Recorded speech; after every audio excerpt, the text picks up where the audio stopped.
beliau dengan terbuka dan rela akan mensupport dan mendampingi perjalanan saya sampai ketemu Pak Prabowo, sampai terungkap kebenaran ya Bang ya? Ya. Tuh, Abang. Jadi tugas kita sekarang ini adalah mengungkapkan kebenaran agar lahir keadilan. Jadi kita jangan berharap keadilan itu akan berada di tengah-tengah kita kalau seandainya kebenaran itu tidak terungkap. Nah, bagaimana kita bisa mendapatkan kebenaran itu terungkap?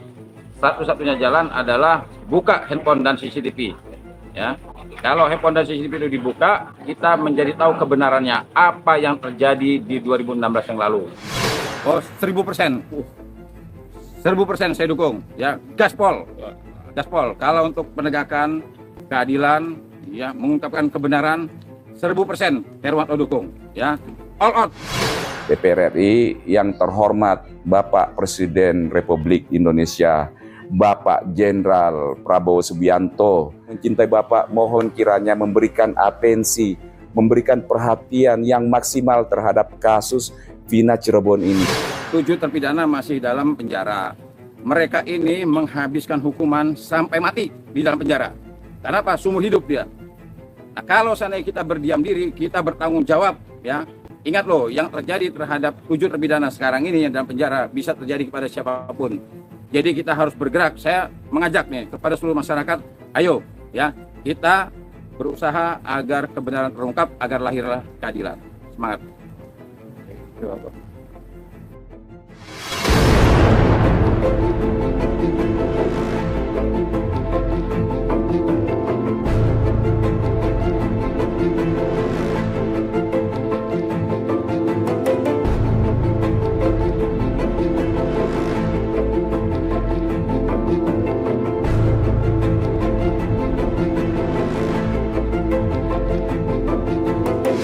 Anda kalau tak kasih tahu, pasti kaget saya ada di mana. Karena saya juga kaget, tiba-tiba bisa di sini. Saya kaget, ini pertolongan tak terduga yang kesekian kalinya. Ketemu seseorang yang baru kenal, tiba-tiba dia membawa kita ke arah yang kita tuju. Jadi kayak semacam ini loh guys, kamu ada di jalan, banyak tikungan-tikungan, bingung, tiba-tiba ada seseorang menyamperin, Mas mau kemana, mau ke sini, ayo sama aku. Itu beliau namanya inisialnya A. Apakah sebenarnya? Gak apa ya, namanya Bang Arif. Lengkapnya Arif siapa, Abang? Arif Priyadi. Arif Priyadi. Bang, gini tak ceritain ya, netizennya kita selama berjalan kaki itu rata-rata yang nonton cuma 200, tapi tahu nggak Bang, militan. 150-nya itu militan. Dalam contoh militannya gimana? Kita 1 jam nggak live aja, itu mereka tuh ada yang DM, ada yang WA, ada yang kirim komentar di TikTok, di YouTube kita. Itu pertama. Yang kedua, kalau mereka ada rezeki Bang, siapapun itu pasti support kita gantian. Gitu kerennya. Jadi dia selalu gantian. Bang, makasih ya Kak. Ya kayak tadi misalkan mereka keluar-keluar tuh, Pak Ucu udah di sana, siapa yang bisa ke situ nyamperin. Nanti kalau aku di mana tuh siapa yang bisa. Terus waktu kaki saya itu pada tantengan, itu ada seorang perawat dari Sumber nyamperin kita ke daerah Panganan tuh jauh. Terus tuh, wow jauh, pakai mobil aja 1 jam. Terus waktu kita di Cangkung, ini Pak Ustadz tantengan, dan kita butuh jaket, beliau dari Cirebon beli jaket, beli tas untuk Pak Ustadz, beli kaos, sekarang kita kehabisan kaos. Ada yang sampai begitu Kak. Jadi ini sedikit Kak, cuma 150-an, tapi militan. Yang dari Taiwan, Hong Kong, jadi mereka orang Indonesia yang kerja di sana. Itu juga itu gantian support. Siapa yang punya dulu nyupport kita, gitu. Makanya tadi Kak yang aku, dan lupa doain mereka. ya, saya selalu doain yang terbaik mereka agar rezeki berkah melimpah, sehat, dan dipermudah oleh Allah urusannya. Itu doa saya untuk mereka selalu di akhir saya live. Maka tadi Kak Arif yang saya katakan, saya ini modal awal 1 juta, oke? Modal awal 1 juta. Ini siapa ya Kak? Kok kayak orang terkenal?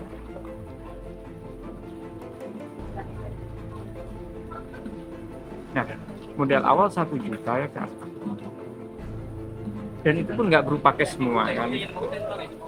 Ada yang masih ditempati orang. Tapi Kak, dalam 39 hari perjalanan, kita bisa sedekah ulang 8 juta loh Kak. Bayangkan dari modal 1 juta kita bisa, dan itu pun kami sudah mengambil untuk makan, untuk minum, untuk beli vitamin, untuk beli rokok yang lumayan bagus. Bayangkan Kak, berapa belas juta yang tersupport ke kita. Sedekah ulangnya aja 8 juta loh Kak. Ini saksinya. Karena kami bergantian. Ketika beliau yang dapat ini support, beliau yang ngasih. Ketika support ke aku lebih, aku yang ngasih. Gitu. Assalamualaikum warahmatullahi wabarakatuh, sahabat Faktual News 77. Pada malam hari ini kita bertemu dan mewawancarai langsung salah satu ikon dari Gaskan. Nanti kita coba-coba bertanya tentang apa itu Gaskan, dan Gaskan lahir dari mana, dan tujuan dari Gaskan seperti apa. Oke, izin Bapak Sulaiman, mungkin bisa diperkenalkan dirinya. Baik, Assalamualaikum warahmatullahi wabarakatuh. Salam sejahtera bagi kita semua. Om Swastiastu, Namo Buddhaya, salam pergerakan, salam Gaskan. Ya, nama saya Sulaiman Matipana, biasa dipanggil teman-teman dengan Solmat ya, singkatan daripada Sulaiman Matipana. Saya aktivitas keseharian usaha, cuman memang karena saya juga bagian atau memiliki pendidikan background hukum dan juga memiliki kantor hukum bersama dengan beberapa teman di kantor. Jadi saya memang juga berkecimpung di dunia hukum. Kebetulan saya telah menyelesaikan pendidikan S2 hukum saya di Universitas Gadjah Mada, dan S1 saya pertama dari Teknik Elektro Universitas Hasanuddin, dan sekarang lagi menyelesaikan S1 hukum di Sekolah Tinggi Ilmu Hukum Pelopor. Jadi itu merupakan background daripada saya, dan bersama-sama dengan tim berada di Gaskan, Gerakan Suara Keadilan Netizen. Gaskan, Gerakan Suara Keadilan Netizen. Siap. Kasus Vina Cirebon itu yang lagi sentral sekarang di media sosial, dan Bapak Sulaiman salah satu ikon. Yang ingin saya tanyakan kepada Bapak Sulaiman adalah bagaimana Bapak Sulaiman bisa memberikan support, energi, semangat kepada teman-teman yang lain, karena saya melihat sendiri ternyata begitu banyak orang netizen yang mau ikut berpartisipasi, bersuara di kasus Vina Cirebon. Baik. Ada mungkin Pak pandangan, silakan. Ya. Jadi pertama-tama memang tentu adanya suatu rasa panggilan ya, panggilan jiwa terhadap kasus ini, dan memang kasus ini semenjak merebak di tahun 2024 kemarin, itu sudah saya ikuti dengan secara seksama, alur-alurnya semuanya segala macam, sehingga kemudian saya ada suatu keyakinan terhadap sikap saya sekarang. Nah, memang untuk sekarang ini dimulai ketika putusan PK dari 7 terpidana dengan 1 yang sudah murni bebas dinyatakan ditolak dengan putusan Mahkamah Agung bahwa tidak ada novum baru, dan juga tidak ada kelalaian daripada hakim yang memutus, baik itu di tingkat judek fakti maupun di tingkat judek juris. Nah, itu yang membuat jiwa saya, hati saya itu benar-benar tergerak, berontak gitu ya. Karena ketika saya menganalisa kasus ini, seharusnya atau saya yakini atau kita yakini bahwa 7 terpidana ini, kita yakin, seyakin-yakinnya tidak bersalah dalam hal ini. Saya ini adalah orang yang menggugat Kapolri. Saya orang yang mengajukan pra peradilan terhadap Kapolri dan Kapolda Jawa Barat. Saya berharap ya, saya tetap mendukung gerakan-gerakan apapun yang dilakukan oleh masyarakat terkait dengan mengungkapkan kebenaran. Saya tidak membela 7 terpidana atau 8 terpidana. Saya hanya mendukung agar ya pihak-pihak yang berwenang untuk mengungkapkan kebenaran. Kenapa? Karena ada barang yang harusnya dibuka oleh para penegak hukum yang bisa memastikan bahwa apakah 8 terpidana ini pelaku pembunuhan dan pemerkosaan, ataukah justru mereka bukan pelakunya? Jawabannya singkat, simpel. Buka handphone dan CCTV. Ya. Kalau kebenaran ini terungkap, maka akan lahir keadilan. Ya, kita jangan berharap keadilan itu akan berada di tengah-tengah kita kalau kebenaran tidak terungkap.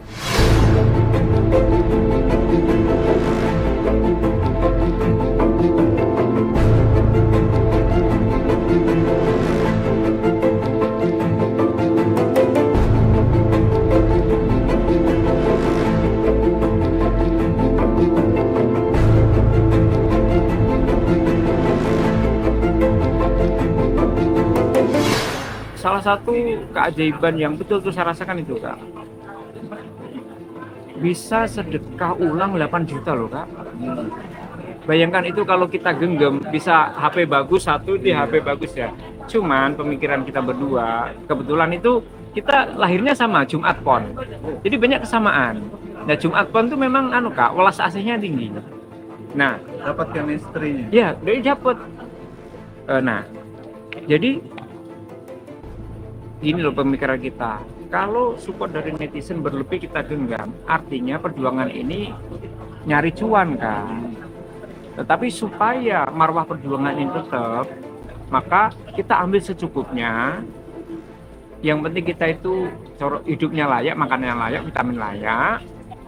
Sisanya yang berlebih itu kita kasih ulang ke yang lebih membutuhkan. Karena pondasi dasar saya melakukan ini kan welas asih, Kak. Cinta kasih kepada sesama, itu cinta universal.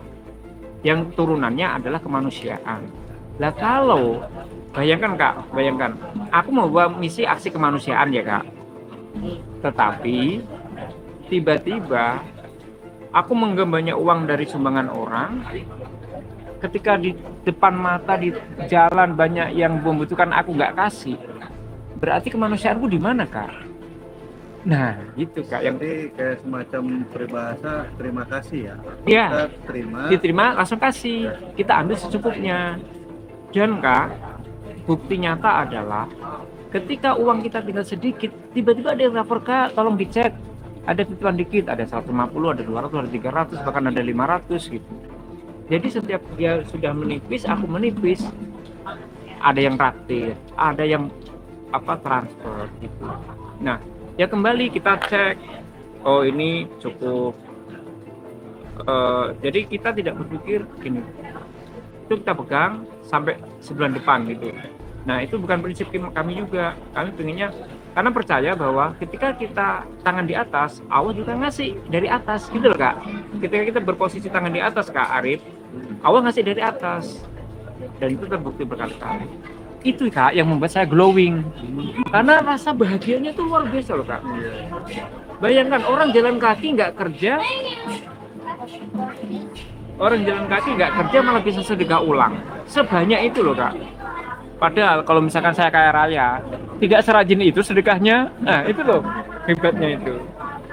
Nah, semoga, Kak, setelah ini kalau saya kaya raya, kebiasaan sedekah itu nggak kurang. Semoga begitu. Karena gini loh, Kak, aku menyadari ya, orang kalau sudah banyak uang, kadang mindsetnya tuh berbeda, Kak. Bukan mindset sedekah lagi, mindset buang-buang uang. Iya. Gitu, alhamdulillah.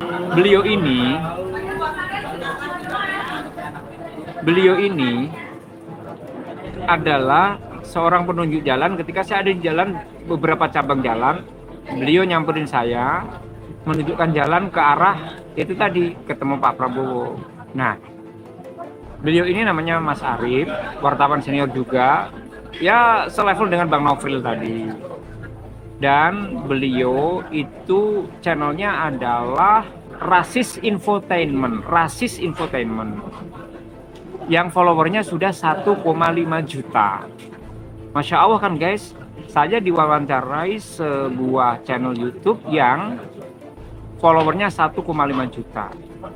Nah, sebagai rasa terima kasih saya, maka saya di live ini menyarankan kepada teman-teman netizen yang budiman di room ini untuk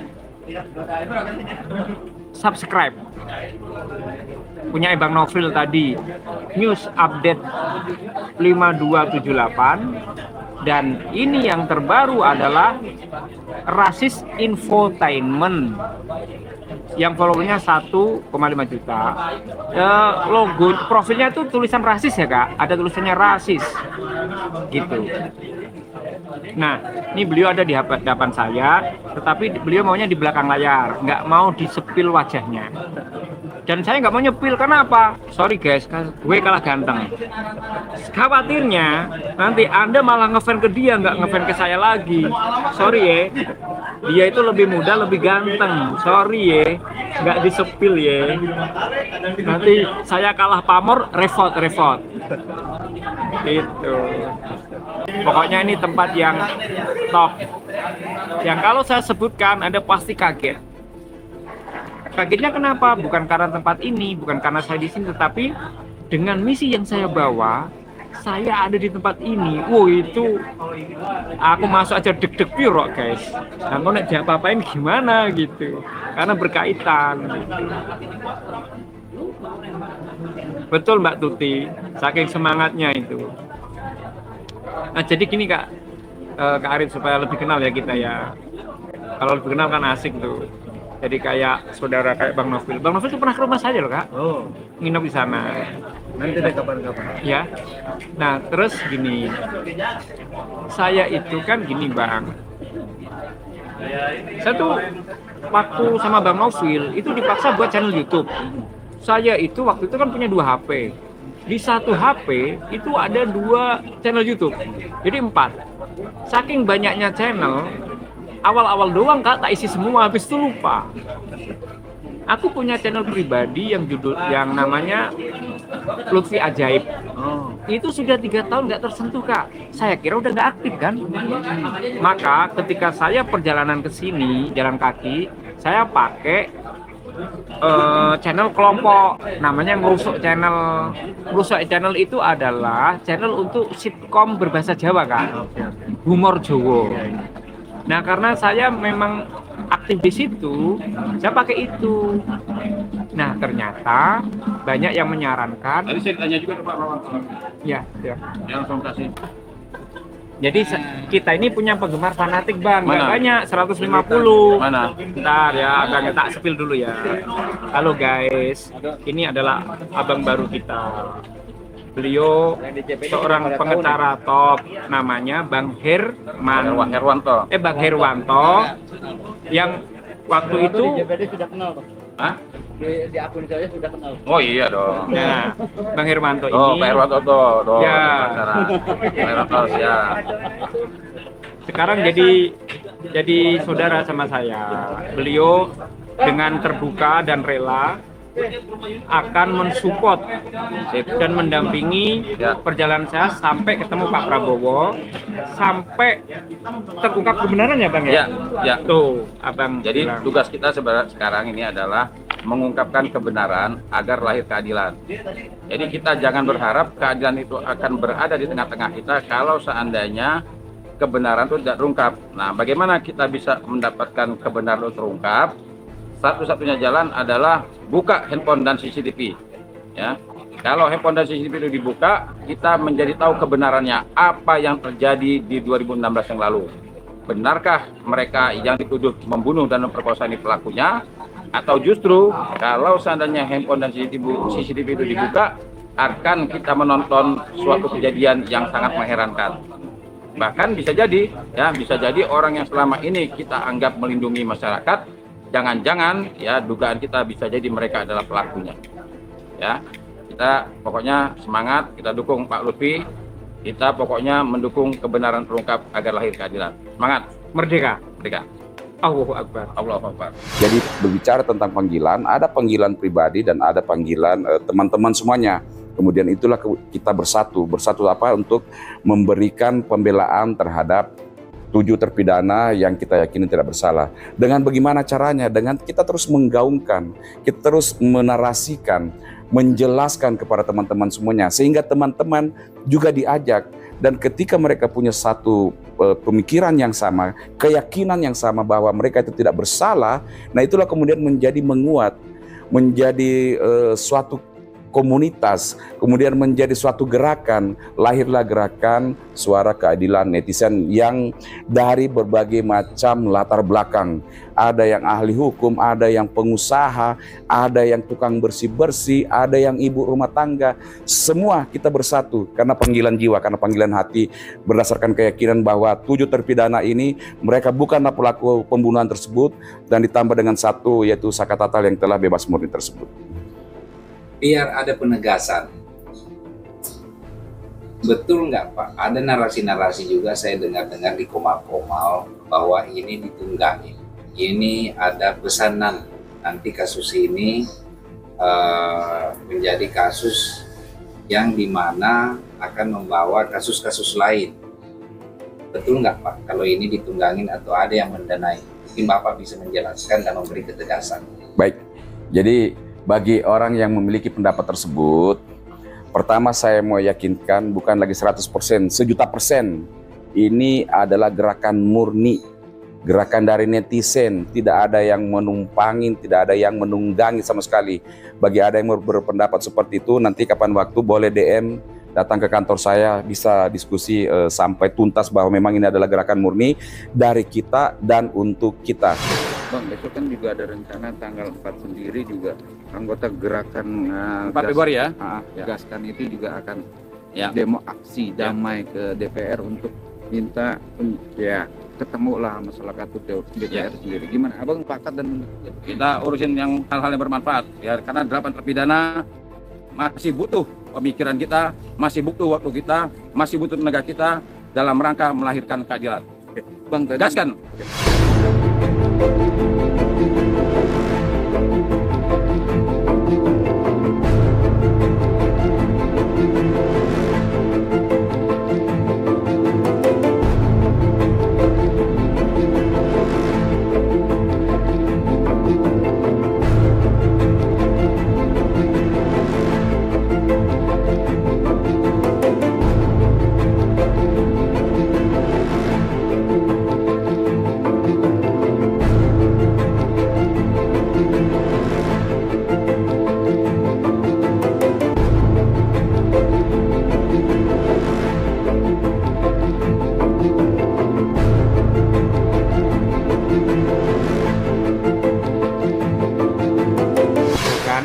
Dimana aku bilang, aku di suatu tempat yang istimewa, dan beliau langsung saja membuktikan, memvalidasi apa yang saya katakan, betul?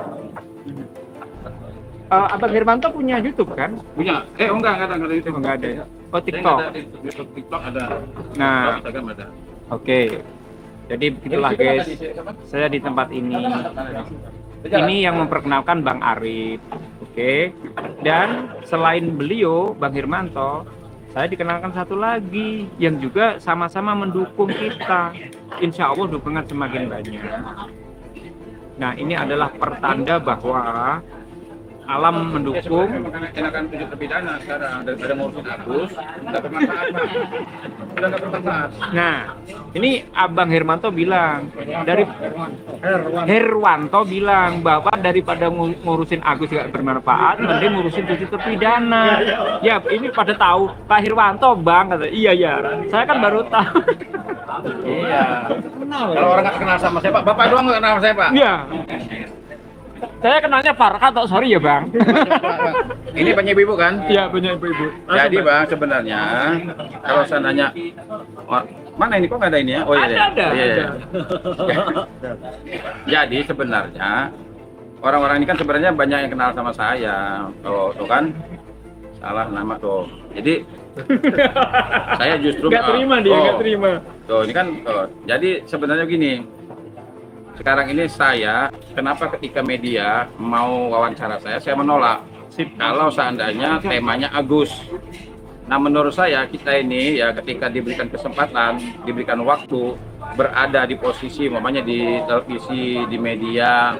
Nah kita pastikan apa yang kita ucapkan, apa yang kita lakukan bermanfaat bagi masyarakat. Nah kalau kita berbicara masalah Agus, uang donasi, ini sudah tidak lagi bermanfaat. Sekarang ini kita harus sadar sesadar-sadarnya bahwa ada 7 terpidana yang berada di dalam penjara yang bisa menghabiskan waktunya sampai mereka meninggal di penjara. Yang harus kita lakukan terkait dengan terpidana, ayo ya, yang tukang ojek bisa melakukan penegakan hukum, yang pengacara bisa, yang media bisa. Jadi menurut saya ya, memang apa ini? Kenapa Pak? Hanya di api nih? Oke aja ya, ada. Apa ini? Sebentar bang, apaan? Oh alah, oke aja. Aduh, sorry bang. Harusnya tidak Nah, oke. jadi gini. Jadi pendapat saya, siapa yang bisa disebut sebagai penegak hukum? Sebenarnya menurut undang-undang memang penegak hukum itu adalah pengacara, polisi, jaksa, hakim, itu penegak hukum. Tetapi menurut pendapat saya, siapa yang dimaksud dengan penegak hukum? Penegak hukum adalah orang yang menggunakan waktunya, menggunakan tenaganya, menggunakan uangnya, ya, menggunakan hartanya dalam rangka mengungkapkan kebenaran agar melahirkan keadilan. Itu namanya penegak hukum. Pak Lufi penegak hukum kan? Penegak hukum. Netizen penegak hukum bukan? Penegak hukum. Kenapa? Karena dia menggunakan pulsanya, menggunakan kuotanya untuk melahirkan keadilan. Itu penegak hukum. Ya, jadi polisi apakah dia penegak hukum? Kalau dia menggunakan seragamnya, menggunakan keilmuannya, menggunakan senjatanya justru untuk menganiaya, dia bukan penegak hukum. Kalau jaksa menggunakan seragamnya, menggunakan ilmunya, menggunakan tenaganya justru untuk menzolimi orang, dia bukan penegak hukum. Jadi siapa penegak hukum? Orang yang menggunakan harta, waktu, tenaga, dan ilmunya untuk menegakkan hukum, itu baru penegak hukum. Ya, jadi kita harus menjadi penegak hukum yang sebenarnya. Oke, semangat. Salam penegakan hukum. Saudara-saudara sekalian, kita harus ingat bahwa kekuasaan itu adalah milik rakyat. Kedaulatan itu adalah kedaulatan rakyat. Kita berkuasa seizin rakyat. Kita menjalankan kekuasaan harus untuk kepentingan rakyat. Kita harus selalu ingat, setiap pemimpin dalam setiap tingkatan harus selalu ingat, pekerjaan kita harus untuk rakyat.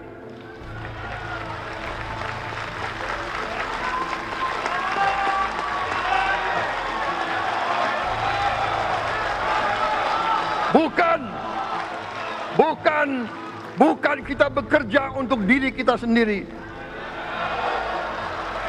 Bukan kita bekerja untuk kerabat kita. Bukan kita bekerja untuk pemimpin-pemimpin kita. Pemimpin yang harus bekerja untuk rakyat.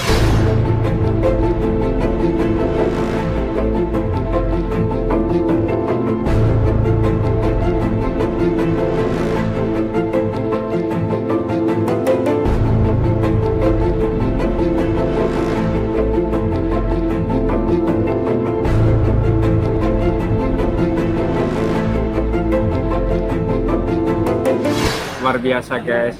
Ya itulah pertolongan Allah yang tidak terduga. Kalau sudah skenario langit, kita kejar juga nggak akan dapat kalau bukan bagian kita. Tapi kita nggak ngejar kalau memang sudah apa namanya, sudah bagian kita, ya dapat datang sendiri. Ini Bang Arif datang dengan segala kerelaan dan bantuannya untuk saya ketemu orang-orang yang kompeten dalam mewujudkan tujuan saya. Tujuan aksi ini bukan tujuan saya, tujuan aksi kemanusiaan ini menuju Pak Prabowo. Alhamdulillah. Dan sekali lagi terima kasih Bang Ferry yang sudah berjibaku untuk menghubungi beberapa wartawan TV guna meliput aksi ini. Gitu. Ini luar biasa guys. Dan sore ini berkah untuk ngurus channel karena tiba kita di sini datang Bang Herwanto. Oh, itu tadi materinya daging semua guys. Aku tambah pinter loh kuliah sama beliau setengah jam tadi. Langsung terbuka itu loh Bang maksudnya. Gitu. Karena ngomongnya tutuk gitu. Dan ngena iya.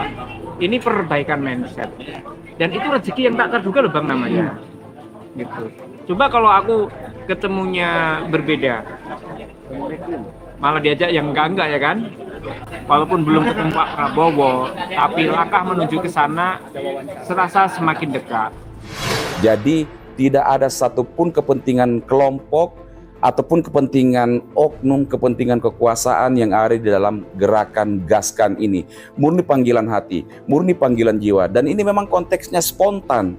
Ketika ini semuanya bergerak, bersatu, lahirlah kemudian gerakan suara keadilan netizen ini. Sekali lagi saya mau tegaskan, bagi Anda yang mengatakan bahwa ini adalah ada yang tumpangin, ada yang menunggangin, silahkan kontak saya, datang untuk membuktikan, baik itu ke sekretariat maupun ke kantor saya, kita buktikan bahwa ini tidak ada yang menunggangin. Kalau ada yang support dana, silahkan datang ke sekretariat, lihat meetingnya bahwa kami itu paruh-paruhan, urun-urunan untuk membiayai pergerakan kami. Ada yang kasih 10.000, ada yang kasih 500, ada yang kasih sejuta. Semuanya itu akumulasi dari setiap panggilan hati dari masing-masing netizen yang bergabung di Gaskan ini.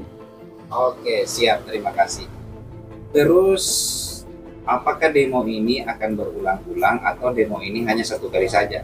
Menurut pandangan dan menurut yang viral di TikTok dan di Facebook, bahwa Gaskan bergerak pada tanggal 4. Apakah di tanggal 4 itu artinya setelah menyampaikan aspirasi sudah tidak ada aksi-aksi berikutnya? Atau mungkin Bapak punya jawaban sendiri? Silakan.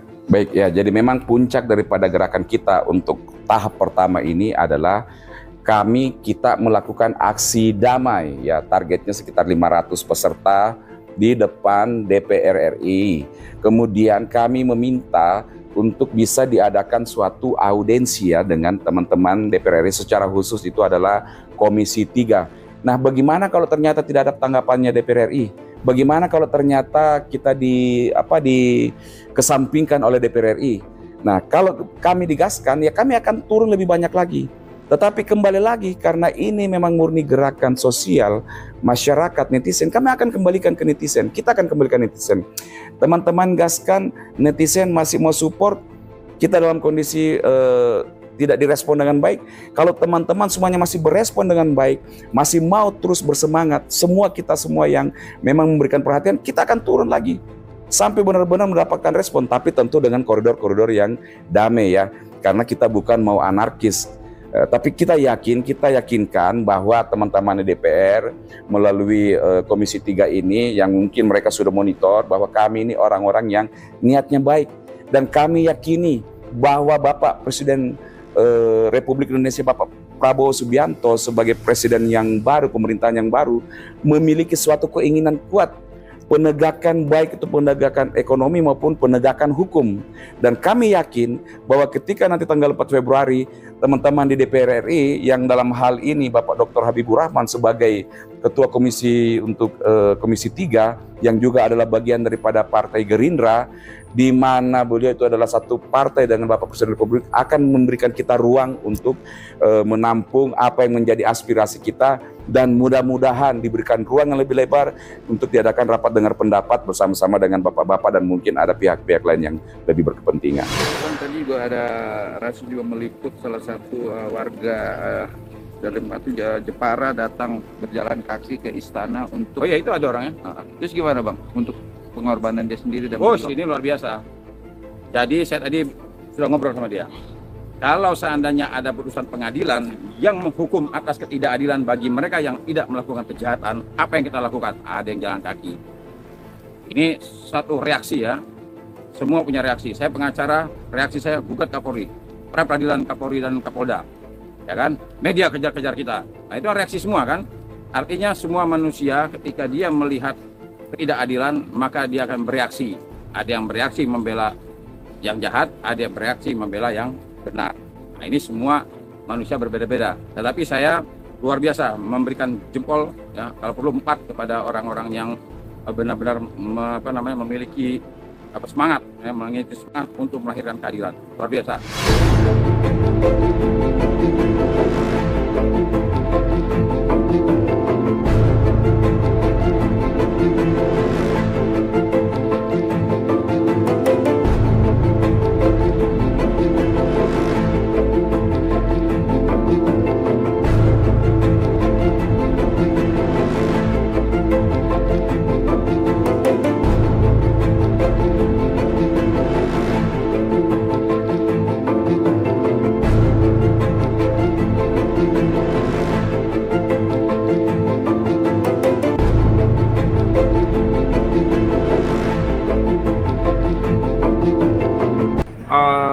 Tapi sampai detik ini yang paling fanatik adalah dari sahabat Vero Channel. Ya tentu saja sahabat Ngerusuk, maksudnya tim Ngerusuk Channel juga, yang sejak awal juga mendukung saya. Ya, Bang Nofril channelnya adalah News Update 5278.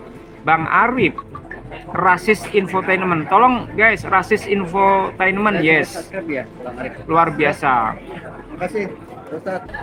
Sekali lagi, ya saya ucapkan secara umum kepada semua netizen, lebih khusus kepada sahabat Vero Channel, terkhusus kepada Kak Ferry dan Kak Fitri, dan juga Ramlan, dan juga semua yang tidak bisa saya sebutkan satu persatu ya.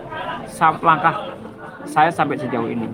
Nah, dan yang tak kalah penting, JPD. Apapun alasannya, JPD berjasa besar dalam mensukseskan langkah saya sampai ke Jakarta, sampai ketemu Pak Prabowo nanti. Karena Pak Ustadz sudah berkomitmen baru pulang setelah saya ketemu Pak Prabowo. Maka JPD top Marco top. Bagi Anda yang nanti punya agenda jalan-jalan dan perlu pengawalan plus dokumentasi, rekomendasi saya adalah DPD, yaitu terutama Pak Ustadz. Katanya jadi Bang Leo Chandra itu sudah mengabarkan ke Wapres bahwa saya sudah tiba di sini. Tuh kabarnya begitu Kak. Alhamdulillah. Kalau misalnya besok saya diundang Wapres kan lumayan Kak. Setelah Wapres kan jadi presiden. Nah. Tapi punten loh Kak Arif, ini kan baru tahap kedua Kak. Jadi saya minta juga Kak Arif, Bang Nofril sampai tahap ketiga loh. Tahap ketiga adalah dari ketemu Pak Prabowo sampai tuntasnya kasus ini Kak. Jadi dalam mindset dan skema saya, perjuangan saya itu ada 3 tahap Kak. 1, saya jalan kaki dari Jepara ke Jakarta. Itu baru tahap pertama Kak. Oh, baru pertama. Ya, tahap kedua adalah ketika sudah di Jakarta sampai ketemu Pak Prabowo. Karena di sini level ini kan kita perlu taktik, strategi, koneksi semuanya terlibat. Walaupun pendek waktunya, tidak sampai 40 hari, tetapi kan apa ya, yang kita kerahkan lebih banyak Kak effortnya. Maka itu tahap kedua. Tahap puncaknya adalah setelah ketemu Pak Prabowo, kita tidak boleh leha-leha Kakak. Mengawal sampai ketujuh ini dibebaskan. Terutama memang kebenaran terungkap sehingga ini bisa dibebaskan itu Kak. Jadi Kak Arif nggak boleh berhenti loh ya. Siap. Nah, Siap. alhamdulillah guys, Ya, Kak Arif siap. Kak Arif siap. Bang, bicara keadilan Bang, tapi kan kemarin gue banyak pihak dari lawyer-lawyer nama juga ingin juga membantu dengan mensuarakan keadilan seorang 7 narapidana Bang. Tapi Abang secara substansinya emang dalam ditolaknya PK kemarin ada kejanggalan nggak sih Bang? Ya sebenarnya begini ya, saya tidak heran kalau PK itu ditolak. Ya, inilah yang saya katakan kenapa saya pada saat PK ditolak saya tidak berkomentar di media. Kenapa? Karena kalau saya berkomentar di media, tentu saya akan menyinggung senior-senior saya. Saya dulu kan menggugat Kapolri, saya minta dukungan senior-senior saya, advokat-advokat ternama itu, advokat-advokat yang hebat itu, saya kan minta dukungan, tapi kan saya nggak didukung. Ya kan, saya sudah WA Bang Oto Hasibuan, saya telepon, responnya nggak ada. Ya kan, padahal dia kan sebagai ketua umum organisasi advokat. Saya berharap tadi Bang Oto Hasibuan mendukung saya, tapi ternyata dia nggak dukung saya. Nah, sekarang PK ditolak. Kalau saya PK ditolak, saya nggak heran. Kenapa? Karena novumnya nggak ada. Novum itu adalah barang yang seharusnya ada 2016 yang lalu, dia tidak ada. Kalau dia ada, dibuka bisa merubah putusan. Apa barang itu? Saya menyimpulkan tidak lain dan tidak bukan adalah handphone dan CCTV. Tapi ketika saya menggugat agar CCTV dan handphone dibuka, advokat-advokat senior kan nggak ada dukung saya. Saya mau ngomong apa? Ya sudah saya pasrah aja, tapi saya yang jelas waktu, tenaga, pikiran, dan harta saya pergunakan untuk mengungkapkan kebenaran agar lahir keadilan. Permasalahan dikabulkan atau tidak, itu urusan lain.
Oke, sebelum pandangan terakhir atau closing statement, saya mau bertanya kepada Bapak.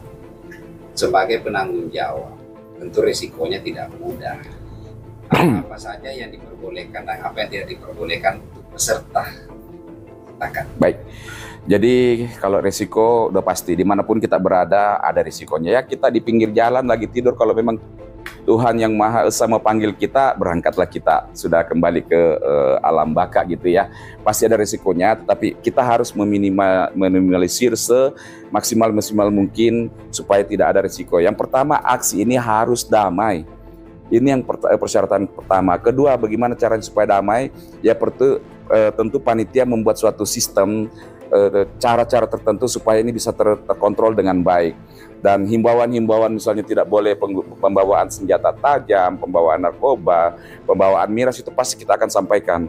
Dan satu hal, bahwa semuanya akan berdemonstrasi dalam bentuk aksi damai, kita akan melengkapi dengan suatu atribut yang menunjukkan bahwa mereka benar-benar peserta aksi damai yang sudah terdata dan tidak akan disusupi oleh oknum-oknum yang mau membuat atau mencemari aksi damai ini.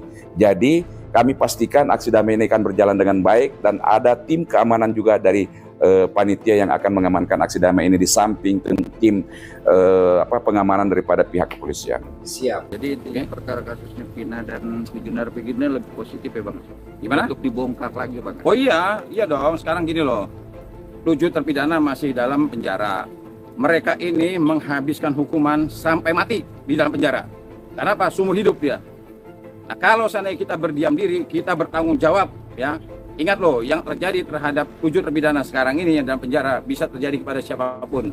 Jadi kita harus bergerak. Saya mengajak nih kepada seluruh masyarakat, ayo ya, kita berusaha agar kebenaran terungkap, agar lahirlah keadilan. Semangat. Ada closing statement-nya. Ada closing statement-nya Bapak Insinyur Sulaiman MH, silakan. Baik, yang terhormat Bapak Dr. Habibur Rahman sebagai Ketua Komisi 3 DPR RI, yang terhormat Bapak Presiden Republik Indonesia Bapak Jenderal Prabowo Subianto, yang kami cintai, yang kami hargai, kami sebagai masyarakat Bapak, rakyat Bapak, pendukung Bapak, dan bahkan seluruh Republik Indonesia yang mencintai Bapak, mohon kiranya memberikan atensi, memberikan perhatian yang maksimal terhadap kasus Vina Cirebon ini. Ada 7 orang anak bangsa yang masih mendekam di dalam lembaga pemasyarakatan atau lapas atau penjara, yang kami duga kuat mereka bukan pelakunya. Mereka 7 anak bangsa, sudah hampir 9 tahun menjalani hukuman pidana dan seumur hidup. Semuanya mereka itu mengalami hukuman seumur hidup atau mendapatkan putusan seumur hidup. Kiranya Bapak Presiden mohon untuk memberikan waktu dan hati untuk melihat, menengok kasus ini supaya ada keadilan bagi seluruh rakyat Indonesia. Terima kasih Mas. Siap. Salam gaskan, sehat selalu.